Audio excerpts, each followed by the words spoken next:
Hi everybody, welcome to this SSP webinar, which is all about your credible solution. In particular, how do you make your presentations sizzle? This will apply to whether or not you're standing at the ICC in Birmingham main stage and presenting to 1,000 people, or whether this is a one-on-one sales presentation. The same rules and tips will apply to both. When I used to be in advertising, we very much used to talk about this thing called AIDA, A-I-D-A. And that stands for attention, interest, desire, and action.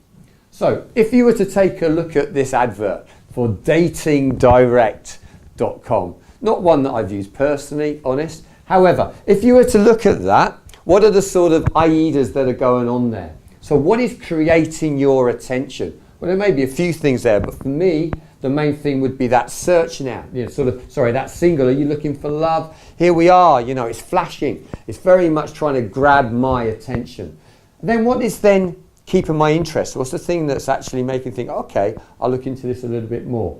Well, it could be the fact that, yes, I am a woman and I'm looking for a man, for example. So that may be the interest that's now being created. What's the desire? Well, two very handsome and good-looking people over there. And lastly, the action. That's the search now. Hit this button, call to action. So what I love about that advert is very much talks about the AIDA. And your sales presentations need to include all of those things. How are you grabbing their attention? How are you creating their interest? How are you building the desire? And how are you getting that call to action at the end? As you know, when we do a presentation, very much there are lots of presentations that you can go and watch, and some of them will make you slip into a coma or maybe at best fall asleep. Some of them, and I have been involved with one or two, where they've started a riot. And very much our ambition when we are presenting is to try and get somewhere in the middle, which is whereby you're asking questions for clarification, where you're getting involved with discussions. That should be no different to your delegates or to your audience or to your customer, whereby you're very much trying to get them to get involved. Just because you've done some really good fact finding, you've identified some great needs. I've been out with lots of sales people whereby they then go into presentation mode, where it's all one way, where it's all tell. You don't want that. You want to be trying to grab their attention. On our course, we often talk about the insights model, whereby you've got the fiery reds, you've got the sunshine yellows, the earth greens and the cool blues. Well, think about this in your presentation and how you meet the needs of these different colours. So for example, what do our fiery reds want? Well, they want an objective. Why are you there? What are you trying to achieve? You need to make it short, you need to make it sharp, you need to make it bright, you need to make it brief, okay? Be brief and be gone. That's kind of what the fiery reds want from you. So think about that in the way you present it. However, what do our sunshine yellow want? Well, they want this fun, they want it active, they want involvement. They want you to keep them involved. They want analogies, they want sketchbooks, they want pictures, they want graphics, they want storytelling. So try and bring this to life for them. What do our cool blues want? Well, they want the facts, they want the figures, they want the theory. So with these guys, try and back it up with some relevant information that will appeal to them. And lastly, our earth greens, what difference will this make for me back in the field, back in my workplace, back in what I do for a living? So when you're thinking about creating a sizzle selling presentation, think about, am I meeting the 4 different colours? Because don't forget, just because I'm presenting to a cool blue doesn't mean they don't have any sunshine yellow in them. So everybody has a little bit of these, and particularly if you're dealing with a multiple audience, then we need to make sure that we're covering all of those. Well, what is it about presenting that kind of makes people so fearful? Well, there was a book of lists quite a few years ago now, but it wasn't flying, which was their number one fear. It wasn't death, it wasn't sickness, it wasn't deep water, it wasn't financial problems, it wasn't insects, it wasn't heights. Yes, the number one fear for people was speaking in front of a group. I love that, the fact that actually dying came a lot lower down the list than making a presentation. So what is it about presenting? Well, what we need to do, we need to try and take our product, we need to believe in it, but then we need to try and add some sizzle to it. So there's nothing new about sizzle selling. Elmer Wheeler, in his 1937 book, Tested Sentences That Sell, very much came up with this idea of selling the steak, selling the sizzle and not the steak. I'm not making a very good a job of it, but let me show you Elmer. It's not so much what you want to say as what the customer wants to hear that makes sales. These principles are designed to make your sales more accurate, foolproof, and faster. Take principle number 1 here, for example. Don't sell the steak, sell the sizzle. It's the sizzle that sells the steak and not the cow. Hidden in everything you sell in life is a sizzle. The sizzle is the tang in the cheese, the crunch in the cracker, the whiff in the coffee, and the pucker in the pickle. But you know what? We think that selling the sizzle is a bit of a myth. If you've read the single sales principle, you'll know why we say that. It's because if your product is lousy, no amount of sizzle will make it any good. Okay? I used to work with an organisation and we literally had bells and whistles, etc. But our product was poor. Therefore, it's very difficult to dress that up. Okay? So that's why we say it's a myth. However, if you have a good product, and there are various good products out there, if we think about Susan Boyle, a brilliant voice. But what was the problem? Well, the whole package didn't quite look right. Okay, kind of one of the reasons why she was so great when she came on to Britain's Got Talent is because we didn't expect her to be good. And in fact, when she did deliver with such a wonderful voice, that really was a great product. So if we have a good product, we need to come up with a sizzle. And this is kind of how we do it. The first thing we need to do is come up with very much our credibility. So what makes a good presentation? First of all, think about credibility. Now on the program, we talk about our credibility statement. We talk about our associations and accreditations. For us, we're a member of the Institute of Sales Marketing Management. We're endorsed by the Institute of Leadership and Management, the Chartered Management Institute, the CPD Standards Office. All of these things add credibility to our organisation. So what's your credibility? How do you add value to what you do? Secondly, clients. We know the number one weapon of influence, as said by Robert Cialdini, is social proof. So who are the clients that you deal with? Who are your customers? Who are the sort of people that you can refer to? And typically they fall into 3 categories. They could be household names. They could be sector names that I'd know if I was working within that industry. Or they could be locality. They could be just around the corner from where you are. So very much think about those clients. Thirdly, what are your USPs? What are the things that differentiate you from everybody else? These are the sort of areas whereby if you're an est, then no one else is. If you're the biggest, no one else is. If you're the newest, no one else is. If you're the fastest, no one else is. If you're the bestest, then no one else is the bestest. So what we need to do with our est is that we need to make sure that, yes, say it, but prove it. If you're saying you're the best, then absolutely prove it with your killer stats to back that up. A couple of the other areas that we talk about on the programme are awards. Have you won any awards? If you have, talk about them. Listen to car adverts. Gosh, the number of cars that seem to have won the Which Award for Best Family Car, Best Small Car, Best 4x4. You know, they all talk about the awards. Why? Because it's third-party endorsement. And if you've won an award, you must be pretty good at that. And then lastly, your personal credibility. And this is very much through your expertise and your experience, your qualifications that you've got. So the first thing in terms of making a great presentation is to talk about the credibility of you as a presenter, you as an organisation, and your products and services that you're delivering. But in terms of the sizzle selling, just refresh yourselves. Why do we talk about sizzle selling? Well, it's ordering that meal in a Thai or Chinese or restaurant or Indian restaurant. And the first thing that's brought to your attention is the smell as it comes across and the sound as it comes out of the kitchen and the look as it's presented in front of you and the taste as you taste that wonderful sauces. It's a product, but it very much appeals to all of our senses because we have different learning channels. We have our visual, we have our auditory, we have the kinesthetic, and your job is to appeal to all of those. And the way, as you know, we do it on the course is that we talk about our sizzle selling techniques. Our props and presentations, our analogies, our case studies, our killer stats, sketchbook. The two that I want to talk about is props, presentations, and analogies. So, take a look at presentations. Well, in the Times, they actually identified that PowerPoint is useless. And I kind of know where they're going from. And the reason why they say it is that there is evidence to identify that we cannot process information in verbal and written form simultaneously.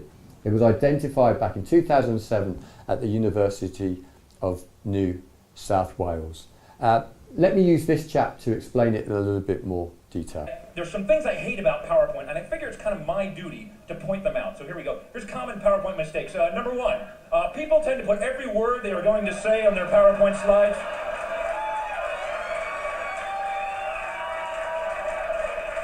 Although this eliminates the need to memorize your talk, ultimately this makes your slides crowded, wordy, and boring. You will lose your audience's attention before you even reach the bottom of your first slide.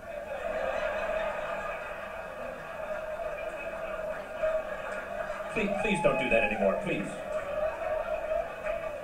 Number two, most common, many people do not run spell check. Big mistake. Nothing makes you look stupider than spelling errors. If it's got a red line under it, recheck the spelling. And finally, I hate this. Avoid excessive bullet pointing, only bullet key points. Too many bullet points, and your key messages will not stand out. In fact, the term bullet point comes from people firing guns at annoying presenters.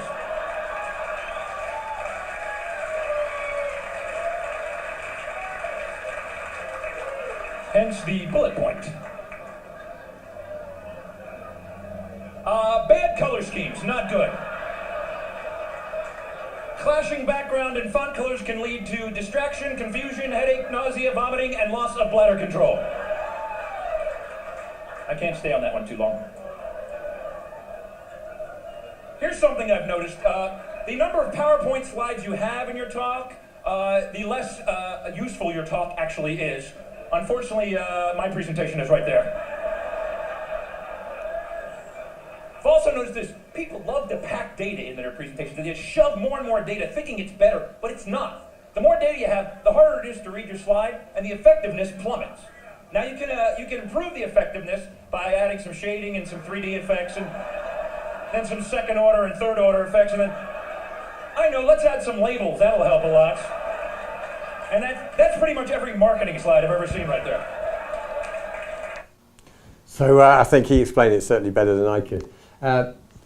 One other thing that you need to know about presenting, and it's the greatest thing ever invented, is a thing called the B button. Now when you're on slideshow, okay, if you hit the letter B, the whole thing goes black. If you hit the B again, the whole thing comes back on again. Why is that relevant? Well, the first thing is, for those who didn't know, you've got to try it. It's great. The second reason is, the problem is that when you're presenting and there's a load of information on the screen, what are they looking at? Are they looking at you or are they looking at the screen? They're looking at the screen, okay? Now, the screen isn't the salesperson. You are. So you need to ensure that their attention, once they've seen what was up there, comes back. The way you do that is you bring it back to you. There's nothing there now, so the only thing you can look at is me.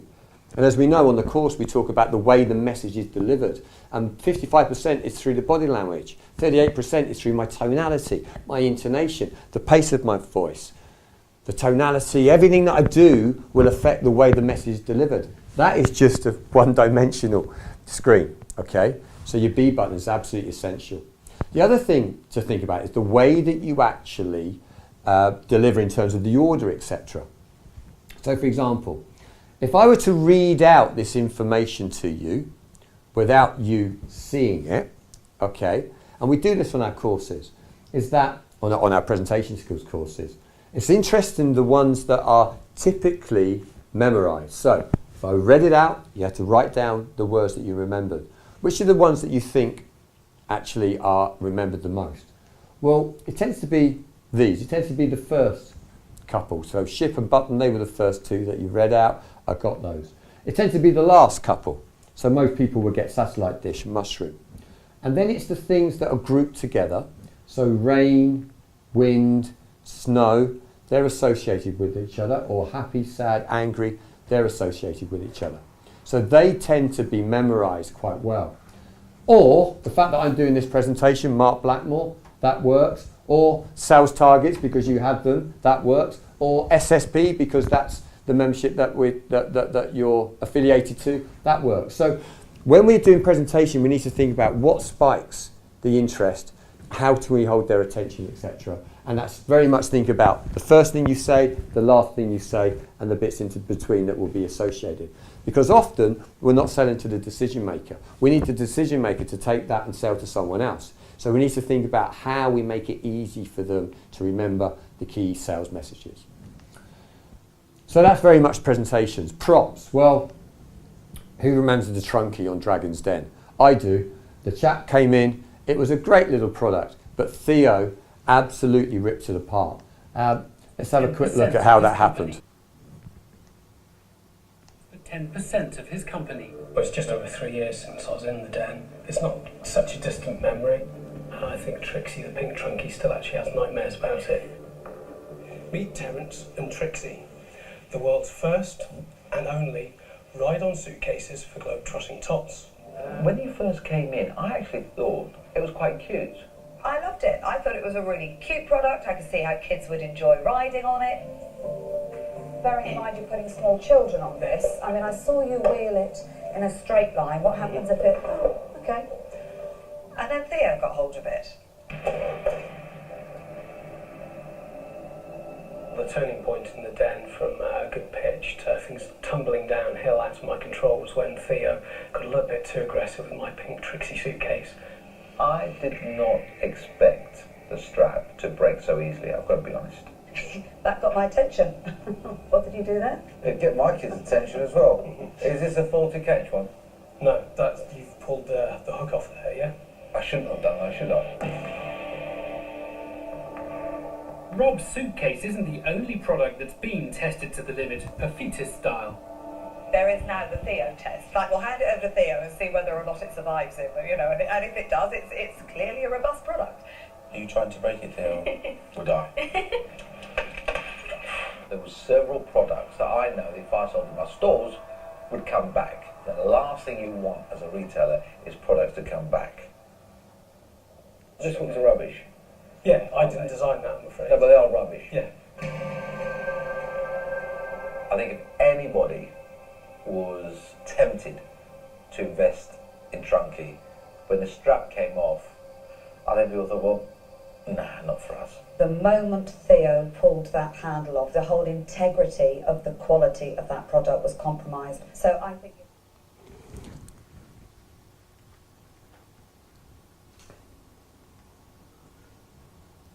So, very much what we had there was a situation, a great product, and actually now when you're at an airport, there's loads of them, aren't there? So clearly it was good. The issue was the way that you let the customer, he let the customer actually play around with it, okay? So, you know, the whole thing about props is make sure it works, make sure you've tested it, make sure that actually you don't lose control of the prop, because once somebody like Theo gets hold of it, and bear in mind it was a prototype, wasn't it? But even so, he ripped the whole presentation apart. So, secondly, let's talk about analogies. And the whole point about analogies, as we know, is that it creates something very simple. It's a simple storytelling for something that is complicated. So, the tortoise and the hare. Why do we talk about that? Well, it's less haste, more speed. But we can do that much more simply by using an analogy.